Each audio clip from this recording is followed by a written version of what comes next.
This video is about the December 26th, 2019 eclipse, and it's a major one. And by now, you know, all the eclipses are big events, but this is extraordinarily impactful and a huge change for humanity. So I need to talk about this to you and tell you how to handle it and how to make the best of this time.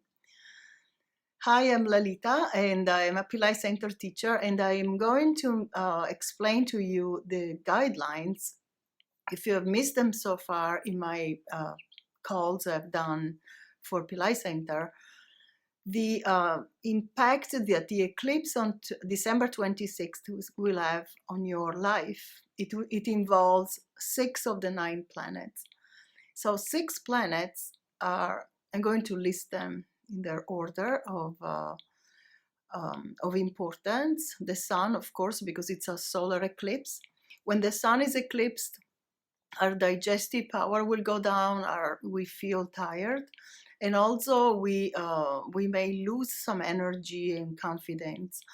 Also the moon, of course, because in the eclipse both luminaries are involved and they are in certain angles to the earth plane with the lunar nodes that are called Rahu and Ketu in the Vedic astrology system. So the planets will be, again, the sun, the moon. Jupiter is so close to the sun, so we call that conjunction combust. Combust is a term that means that Jupiter will not be acting at its best at that time. Jupiter is the planet of higher thinking, higher inspiration, anything connected in Sagittarius with the law, with higher education, travels to foreign country for education and knowing about their culture and their spiritual traditions, etc. Also, we have Ketu. Ketu is involved in the eclipse with the sun and the moon and Jupiter. So Ketu will be there. And in addition to that, Mercury and Saturn. So this is a lot of energy that is happening in Sagittarius at the end of this year, just before we started the new year 2020.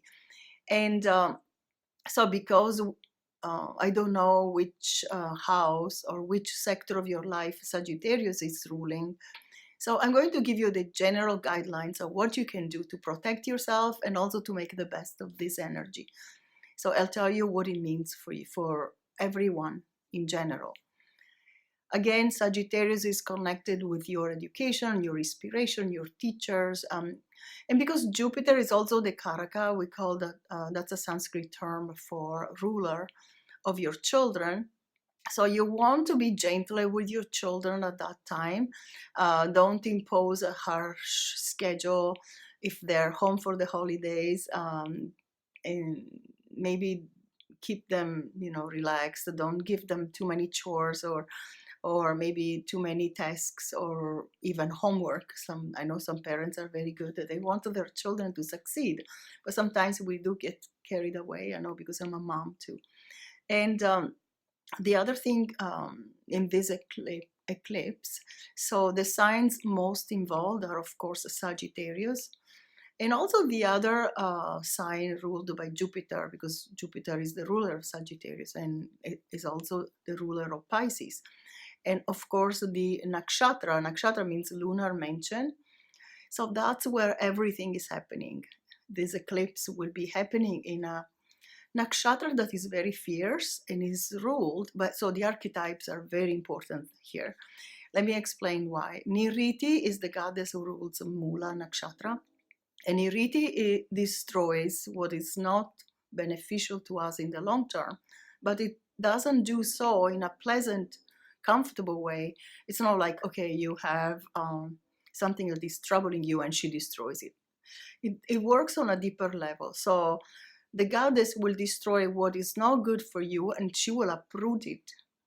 Say, for example, when the dentist uproots a tooth, right? It's not pleasant, it's uncomfortable, it may even give a little pain, but it's for the long-term good for you. So I hope that analogy fits, because it's really connected to spiritual ideas, maybe religion, things you've been doing in your religion that have not brought you that excitement, that joy, that connection to the divine that you're seeking. And maybe you felt held back by these strict dogmas that are not working for you. So it's all individual and depends on you. So Leo, the sun sign, and the Cancer, the moon sign, and Mula Nakshatra, those who are born in Mula Nakshatra will feel it a lot. Also the other Ketu Nakshatra, so like Ashvini and Magha, will be somewhat affected, maybe some tension, some insecurity, something like that. And also the signs, Mercury is involved also, so maybe Gemini and Virgo will feel this. Now, okay, so it's not pleasant. What are we going to do about it? There is a way, and when we turn to the divine for help, there's always a solution. So connect with Lord Shiva. He's the one who really has a lot of compassion for humanity, and the myth talks about he being so compassionate that he swallowed the poison that was going to harm human beings. So connect with Shiva in any mantra and sound vibrations you know. I recommend the easy one, Om Namah Shivaya. There is also another one called the Mrityunjaya mantra, and that is the most powerful, that is usually chanted during eclipses. All right. So having said that, it's also Hanuman's birthday. And let me give you the timing, the time of the eclipse and date exactly. So let's start with Eastern time. Eastern time, it will be on Christmas night. It starts around 9 p.m. and it ends around 3 a.m. or maybe 2 a.m., something like that. So probably you're already home, you're done with your Christmas dinner, etc. So it's the 25th, and it also goes into the 26th at night. But in India, where it's visible and it's an annular lunar eclipse, which means the sun will be totally dark with a rim, with a like this ring of light around, but it may seem pretty, but it's very dangerous to look at the sun at that time. And also on the subtle level, it's really darkness you don't need in your life, that you want to skip looking at this and being outside. There, according to the Vedic system, we also call the energy of the sun as kind of toxic at that time because of the radiations. So don't think it's a cool thing to photograph. Also, it's taking a lot of darkness into your consciousness, and who needs that, right?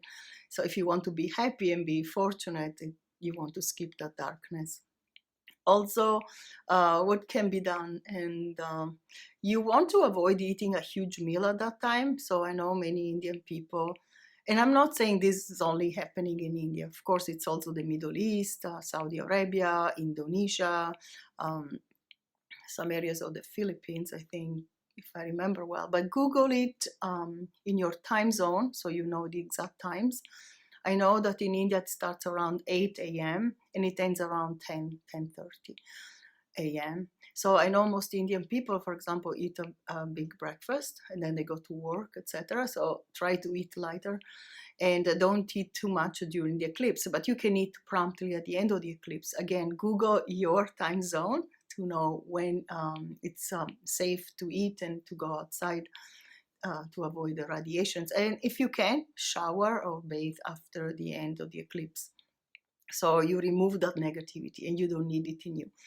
Now, this is going to impact the world for the long run, in my view, as a Vedic astrologer, because it's an area that, again, it involves the legal system, religions, and all these ideas that we're being very comfortable with, but are not working and are causing trouble on the earth plane.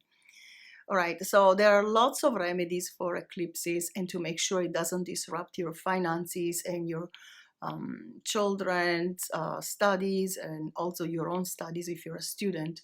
So Astroved always offers wonderful remedies for the eclipses, and they are you can do the Navagraha Shanti. I don't know what that is called, but it's a fire ritual. You can look it up in services and in priest services. A fire ritual for all the 9 planets. That's always wonderful. Or you can do a fire ritual to the sun. The sun is the major, luminary that is going to be darkened. The moon is not so affected because the moon really doesn't have its own light, so it receives it from the sun. So doing sun remedies, it's always a great idea for your health, your wealth. Do not do major investments between the 24th and the 27th, maybe. So skip those days if you can, and just you'll have more clarity and know how to proceed. So I hope this helps, and a little bit involved also will be Saturn, so Capricorn and Aquarius may feel it a little bit more than other signs. So Mars, Venus are not so involved. So nakshatras of Venus and signs of Venus are not involved too much. And also the Mars signs are not involved. All right, so be safe, enjoy the holidays, and see you soon.